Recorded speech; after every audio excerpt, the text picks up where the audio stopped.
जय हिंद दोस्तों। आज का इस वीडियो में हम बात करने वाले हैं भारत की मिट्टियाँ।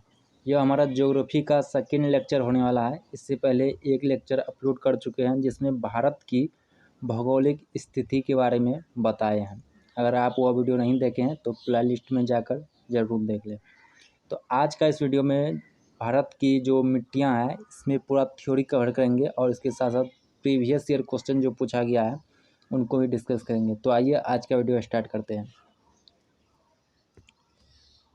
तो वीडियो को फुल डिटेल्स में जाने वाले में नहीं, डिटेल्स में पढ़ाएंगे और पूरा वीडियो वॉच ज़रूर कीजिएगा। तो मृदा इंग्लिश में से सोइल कहते हैं। इसका डिफिनेशन की बात करें तो मृदा भूमि की ऊपर पाई जाने वाली दानेदार परत है जिसका निर्माण मूल रूप से चट्टानों के विखंडित होने और उसमें वनस्पति और जीवों के सड़ने गिरने और जलवायु की प्रक्रिया से निर्मित अम्लीय पदार्थ से लाखों वर्षों के बाद मृदा के रूप में आती है या मृदा का निर्माण होती है। तो यह एक डिफिनेशन था। डिफिनेशन आपके लिए इम्पोर्टेंट नहीं है, लेकिन इसके बाद जितने भी पॉइंट है यह आपके लिए इम्पोर्टेंट है। तो नेक्स्ट बात करने वाले हैं मृदा का अध्ययन जो होता है यह मृदा विज्ञान या पेडोलॉजी कहलाता है। तो साइंस का जिस भाग में मृदा का अध्ययन होता है उसे पेडोलॉजी कहते हैं। नेक्स्ट है भारतीय कृषि अनुसंधान परिषद द्वारा भारत की मिट्टी को जो है यह 8 वर्गों में विभाजित किया गया है। तो यह 8 वर्ग के बारे में हम पढ़ने वाले हैं। जिससे क्वेश्चन कम बनता है उसको शॉर्ट में पढ़ेंगे, जिससे क्वेश्चन ज़्यादा बनता है उसको फुल डिटेल्स में पढ़ेंगे। तो पहला है जलोढ़ मिट्टी, दूसरा है काली मिट्टी, तीसरा है लाल मिट्टी, नेक्स्ट है लेटेराइट मिट्टी, पर्वतीय मिट्टी, दलदली मिट्टी, मरुस्थलीय मिट्टी और लवणीय मिट्टी। सभी को डिटेल्स में देखेंगे। तो नेक्स्ट बात करने वाले हैं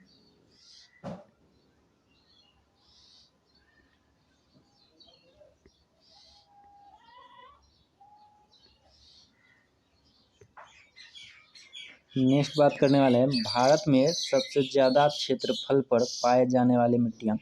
तो भारत का मोस्ट लैंड को 4 प्रकार की मिट्टी कवर किया है और ये 4 प्रकार की मिट्टी ज़्यादा इम्पोर्टेंट है और इससे ज़्यादा क्वेश्चन भी पूछे जाते हैं। तो इन चारों प्रकार को पूरा डिटेल्स में देखने वाले हैं। पहला है जलोढ़ मिट्टी, दूसरा है लाल मिट्टी, तीसरा है काली मिट्टी और चौथा है लेटेराइट मिट्टी। तो भारत की सभी मिट्टियाँ मुख्यतः 3 तत्वों के कमी होती है। यानी कि अगर आपसे क्वेश्चन पूछे किसी भी मिट्टी से पूछे इस मिट्टी में किसकी कमी है, तो भारत की में जितने भी प्रकार की मिट्टियाँ पाई जाती है इसमें मुख्यतः ये 3 तत्व की कमी एक्सेस पाई जाती है। पहला है नाइट्रोजन, दूसरा है फास्फोरस, तीसरा है ह्यूमस। अगर आपसे क्वेश्चन पूछता है कि लाल मिट्टी में किस तत्व की कमी पाई जाती है, तो इन तीनों में किसी एक का ऑप्शन आपको देखने को मिलेगा। नेक्स्ट बात कर लेते हैं ह्यूमस क्या होता है। तो ह्यूमस यह एक भूरे काले रंग का कार्बनिक पदार्थ है जो पेड़ पौधे तथा जंतुओं के प्राकृतिक रूप से सड़ने गलने या इसका विघटन से प्राप्त होता है। नेक्स्ट देखने वाले हम जलोढ़ मिट्टी के बारे में पढ़ने वाले हैं। तो आइए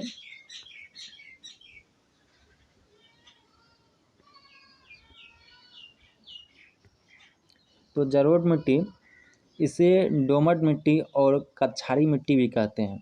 तो पहला क्वेश्चन आपसे बनेगा जलोढ़ मिट्टी को डोमट मिट्टी और कछारी मिट्टी भी कहते हैं। जलोढ़ मिट्टी नदियों द्वारा पहाड़ी क्षेत्रों से लाकर मैदानी में बिछाई जाती है। तो नदियाँ जो पहाड़ से बहती हुई मैदानी क्षेत्र में आती है वो अपने द्वारा जो मिट्टी को बहा कर लाती है और मैदानी क्षेत्र में बिछाती है, उससे ही हम जलोढ़ मिट्टी कहते हैं। जलोढ़ मिट्टी भारत में पाई जाने वाली सर्वाधिक उपजाऊ मिट्टी है। तो एक क्वेश्चन आपसे यहाँ भी बनेगा, भारत की सर्वाधिक उपजाऊ मिट्टी कौन है, तो वह जलोढ़ मिट्टी है। नेक्स्ट आप बात करने वाले हैं कि जलोढ़ मिट्टी का क्षेत्र माने कि किस किस क्षेत्र में पाया जाता है। तो यह भारत का संपूर्ण उत्तरी मैदान और तटीय मैदान। तो उत्तरी मैदान का जितना भाग है और तटीय मैदान का जितना भाग है, इस पूरे क्षेत्र में जलोढ़ मिट्टी पाई जाती है। और इस मिट्टी में किस चीज़ की प्रचुरता होती है उसको देखने वाले हैं। तो चूना पत्थर और पोटेशियम, यानी चूना और पोटेशियम की इस मिट्टी में प्रचुरता होती है। अगर कमी की बात करें तो ये नाइट्रोजन, फास्फोरस, ह्यूमस, ये तो पहले भी कहा दिया। अगर किसी भी मिट्टी में कमी की बात करें तो यही तीनों तत्व आएगा, नाइट्रोजन, फास्फोरस और ह्यूमस की कमी होती है। नेक्स्ट है, यह मिट्टी धान की खेती के लिए काफ़ी अच्छी मानी जाती है तथा साथ ही गेहूँ, मक्का, तिलहन, आलू की खेती की जाती है। तो मोस्ट इम्पोर्टेंट बात यह याद रखिएगा कि किस मिट्टी में कौन सा फसल सर्वाधिक होती है, तो इसमें धान की खेती सर्वाधिक होती है। नेक्स्ट बात करने वाले हम, देखिए जलोढ़ मिट्टी जो है यह बेसिकली 2 टाइप में इसको डिवाइड किया गया है। पहला होता है बांगर, दूसरा होता है खादर। तो इससे भी क्वेश्चन फ्रीक्वेंसी बन जाता है कि बांगर क्या होता है। तो पुरानी जलोढ़ मिट्टी जो होता है उसे हम बांगर कहते हैं, और नई जलोढ़ मिट्टी जो होता है उसे हम खादर कहते हैं। और नई जलोढ़ मिट्टी ज़्यादा उपजाऊ होता है। तो नेक्स्ट हम देखते हैं। नेक्स्ट बात करने वाले हम काली मिट्टी की। तो आइए काली मिट्टी के बारे में पूरा डिटेल्स से पढ़ते हैं। इसका निर्माण बेसाल्ट चट्टानों के टूटने फूटने से होता है। पहला क्वेश्चन आपका ही बन जाएगा, काली मिट्टी का निर्माण जो है यह बेसाल्ट चट्टानों के टूटने फूटने से होता है। अगर ज्वालामुखी विस्फोट करती है तो इससे बेसाल्ट या कुछ दिन बाद बेसाल्ट चट्टानों में बन जाते हैं और बेसाल्ट चट्टान कुछ दिन बाद काली मिट्टी में तब्दील हो जाती है। नेक्स्ट है, काली मिट्टी को रेगुर मिट्टी या कपास की मिट्टी भी कहते हैं और इसे लावा मिट्टी भी कहा जाता है। तो आपको पता होगा काली मिट्टी को काली कपासी भी कहते हैं क्योंकि यह कपास की खेती के लिए अधिक इम्पोर्टेंट होता है। तो काली मिट्टी को रेगुर मिट्टी, कपास की मिट्टी और लावा की मिट्टी, इन तीनों नाम से भी जाना जाता है। इस मिट्टी का काला रंग जो होता है यह टिटनी फेरस मैग्नेटाइट के उपस्थिति के कारण होता है। अगर आप इसे याद करना चाहें तो एक ट्रिक है, ब्लैक मैग्नेट। ब्लैक से आप काली मिट्टी को याद रखिए और मैग्नेट से आप मैग्नेट को याद रखिए। इसमें टिटनी फेरस मैग्नेट पाया जाता है। नेक्स्ट देखने वाला है कि अब काली मिट्टी किस किस क्षेत्रों में पाई जाती है। तो यह मध्य प्रदेश, गुजरात, महाराष्ट्र, उत्तरी कर्नाटक, प्रायद्वीपीय भारत में काली मिट्टी सबसे ज़्यादा पाई जाती है। तो ये 4 स्टेट है। नेक्स्ट है इसके साथ साथ प्रायद्वीपीय भारत में काली मिट्टी सबसे ज़्यादा पाई जाती है। काली मिट्टी का सबसे ज़्यादा विस्तार महाराष्ट्र में देखने के लिए मिलता है। काली मिट्टी में कपास की खेती के लिए अधिक उपयुक्त माना जाता है। नेक्स्ट बात करने वाले हम, देखिए काली मिट्टी को जुते हुए खेत की मिट्टी भी कहते हैं। 3 प्रकार की मिट्टी पहले हम बता चुके हैं। मैंने काली मिट्टी को इन 3 नामों से जाना जाता है। नेक्स्ट है, काली मिट्टी को ही जुते खेत की मिट्टी के नाम से भी जाना जाता है क्योंकि काली मिट्टी में जल सोखने की क्षमता अधिक होती है और जब इसके ऊपर जल पड़ती है तो यह इसमें दरारें पड़ जाती है। जिस धूप पड़ने के कारण इसमें दरारें पड़ जाती है, जिस कारण इसे जुते खेत की मिट्टी भी कहते हैं। नेक्स्ट हम बात करने वाले हैं लाल मिट्टी का। अब लाल मिट्टी को इन डिटेल्स में देखने वाले हैं। लाल मिट्टी प्रायद्वीपीय भारत के कम वर्षा वाले क्षेत्र में पाई जाती है। तो लाल मिट्टी जो है यह प्रायद्वीपीय भारत में जिस क्षेत्र में कम वर्षा होती है उस क्षेत्र में पाई जाती है। इस मिट्टी का लाल रंग, यानी कि लाल मिट्टी का रंग लाल जो है यह फेरिक ऑक्साइड की उपस्थिति के कारण होता है और यह क्वेश्चन एग्जाम में कई बार पूछा भी गया है। तो लाल मिट्टी का लाल रंग फेरिक ऑक्साइड के कारण होता है। नेक्स्ट है, इस मिट्टी में लोहा और सिलिका की अधिकता पाई जाती है। लाल मिट्टी में लोहा और सिलिका की अधिकता पाई जाती है। यह मिट्टी तमिलनाडु, आंध्र प्रदेश, नागालैंड, महाराष्ट्र, कर्नाटक के कुछ भागों में पाई जाती है। और अगर इसका सबसे ज़्यादा विस्तार की बात करें तो तमिलनाडु और आंध्र प्रदेश में सबसे अधिक विस्तार देखने के लिए मिलता है। यह मिट्टी बाजरे की खेती के लिए उपयुक्त माना जाता है और जब लाल मिट्टी जल को सोख लेती है, यानी कि जब यह जल योजित हो जाती है तब यह पीली दिखाई देती है, यानी कि इसका रंग जो है लाल से वह पीली में कन्वर्ट हो जाती है। तो आइए नेक्स्ट देखने वाले हम, नेक्स्ट जो है हमारा यह लैटेराइट मिट्टी है। यह मिट्टी उस क्षेत्र में पाई जाती है जहाँ वर्षा जो है 200 सेंटीमीटर से अधिक और अत्यधिक गर्मी पड़ती है। यानी कि यह मिट्टी उस क्षेत्र में पाई जाएगी जहाँ 200 सेंटीमीटर से अधिक वर्षा और अत्यधिक गर्मी पड़ती है। इस मिट्टी को मखरली मिट्टी भी कहते हैं। नेक्स्ट है, इस मिट्टी में लौह ऑक्साइड और एल्युमिनियम की मात्रा भरपूर पाया जाता है। लौह ऑक्साइड के कारण इस मिट्टी का रंग भी लाल होता है। यानी कि लैटेराइट मिट्टी में लौह ऑक्साइड और एल्युमिनियम की सबसे अधिक मात्रा होती है। नेक्स्ट बात कर ले, इस मिट्टी में निक्षालन की प्रक्रिया देखने को मिलती है। तो निक्षालन की प्रक्रिया क्या होती है आपको पता होगा। मिट्टी का जो कट करके बहाव होता है एक स्थान से दूसरे स्थान, उसे ही निक्षालन कहते हैं।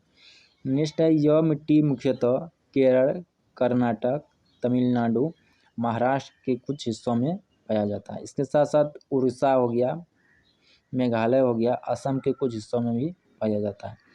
लेटेराइट मिट्टी का सर्वाधिक विस्तार जो है जो केरल स्टेट में देखने के लिए मिलता है। नेक्स्ट है, लेटेराइट मिट्टी में चाय, कॉफ़ी, इलायची और काजू की सर्वाधिक खेती होती है। यह इसके लिए इम्पोर्टेंट पॉइंट है। और एक इम्पोर्टेंट पॉइंट है कि लेटेराइट मिट्टी का उपयोग ईंट बनाने में होता है। तो आप इसको कैसे याद रखिएगा, देखिए इसका अंत में भी ईंट आता है और इसका यूज भी ईंट बनाने के लिए किया जाता है। नेक्स्ट देखने वाले हम, नेक्स्ट है हमारा लवणीय मिट्टी। जब मिट्टी की प्रकृति क्षारीय होती है और इसमें नमक की मात्रा बढ़ जाती है तो इस मिट्टी को हम लवणीय मिट्टी कहते हैं।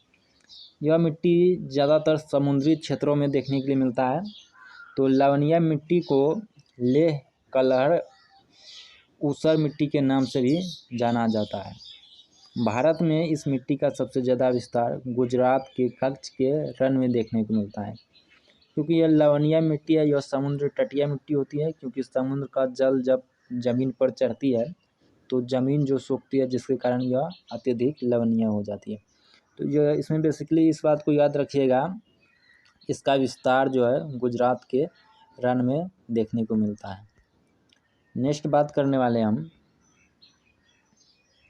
पर्वतीय मिट्टी। तो इस मिट्टी का विस्तार जो है पर्वतों में देखने के लिए मिलता है। जहाँ हिमालय पर्वत का विस्तार है वहाँ इसी प्रकार की मिट्टियाँ पाई जाती हैं। तो हिमालय जो पहाड़ है उसमें जो मिट्टियाँ पाई जाती है तो यह पर्वतीय मिट्टियाँ ही पाई जाती है।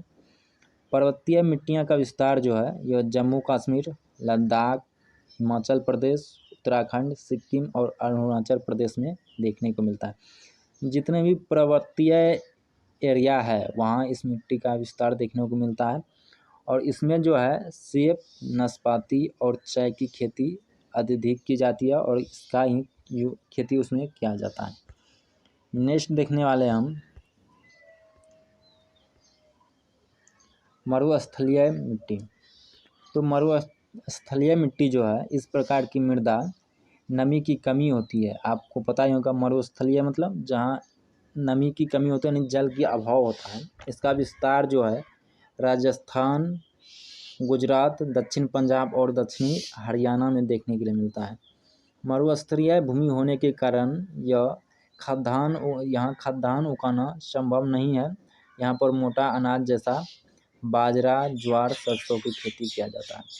तो यही पॉइंट आपके लिए इम्पोर्टेंट बनेगा, मरुस्थलीय मिट्टी में बाजरा, ज्वार और सरसों की खेती किया जाता है।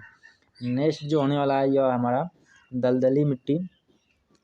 इस मिट्टी का विकास जो है अत्यधिक वर्षा और वनस्पति के सड़ने गिरने के कारण होता है। इस मिट्टी में ह्यूमस की मात्रा अधिक होती है। दलदली मिट्टी का विस्तार मुख्यतः केरल, उत्तराखंड और पश्चिम बंगाल के कुछ हिस्सों में देखने को मिलता है।